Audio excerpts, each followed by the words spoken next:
Joining me from Abuja is patient safety advocate Estelle Mbadiwe, founding partner Dusit Blue Solutions. Thank you for joining us on the Midday News. Thank you. This year, the focus is on speaking up for health workers' safety. And if we are looking at that, what does it constitute and how crucial is this to patient safety? Thank you so much. With the health worker safety, we can't really have safe patients without safe health workers. So all the strategies that we look at in terms of addressing the needs for patient safety, I see them as being aligned, and in the same light, we have to look at the health worker safety. Because if the health worker safety is not protected and prioritized, we're not able to deliver safe care. So it's very important that we look at this as two critical issues side by side. In looking at this critically, can you quickly expatiate on what would constitute health workers' safety on the one hand, and what will also constitute patient safety on the other hand?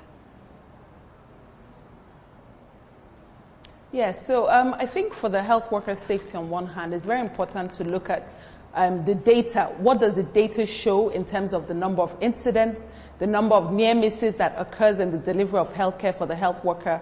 What is the percentage and the ratio of health workers to patients? So for example, recent WHO data showed that there's approximately 4 physicians per 10,000 patients in Nigeria, as opposed to about 26 in the US per 10,000 and 28 in the UK. So we need to look at it as a holistic issue, because we need to say what are the numbers in terms of the number of health workers that are going to work and protect the patient.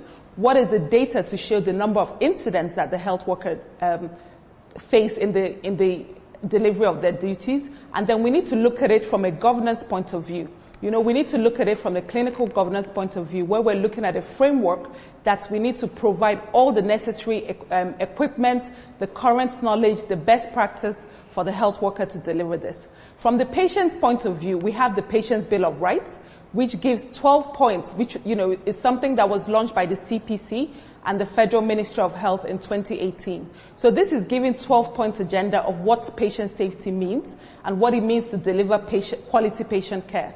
But from my point of view, I think we can look at that bill as we're looking at it from the patient's point of view. We also look at it from the health worker's point of view to see how we can marry the two in order to achieve best quality care and ultimately safe patients and safe health workers.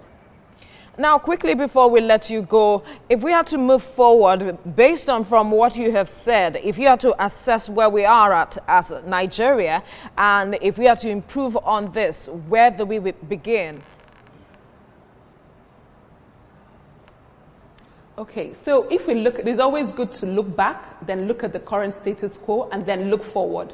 So in terms of Nigeria, where we are, we're doing some things. Well, COVID-19 has shown that Nigeria definitely has the capacity to be able to deliver what we need to achieve the best practice. But looking forward, I think it's very important we look at the data. The data is critical to be able to drive the narrative, understand the status quo, and see where the real gaps are in terms of how we make progress. So data is going to be the game changer, so to speak, on how we can really ensure both we achieve patient safety and at the same time we achieve health worker safety. Estelle Mbadiwe, founding partner Dusit Blue Solutions, thank you for your time on the Midday News.